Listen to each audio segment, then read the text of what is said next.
Okay, go ahead. I feel like, Sabrina Combs, I feel like when we first started the program, she told us it was a faith-based Oh, program. yeah, she did. I forgot And she so was for always her saying. to falsify information about our health and our mental, and then just to get funding for over the 7 years, just to keep getting funding, now we're going to be homeless, I think it's devastating because I don't know what to do.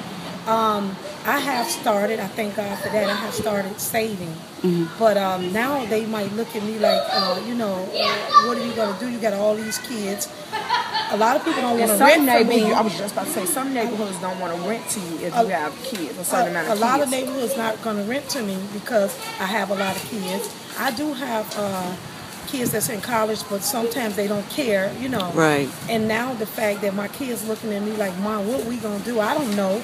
We just went through a little something maybe 3 weeks ago where the city came in and getting ready to shut our water off. And so the state came in and checked everybody's unit to make sure everybody had everything because they was getting ready to take all of us to the shelter. That scared us. That depressed our kids. Yes, it depressed our kids. And so we just right here, all we could do is pray.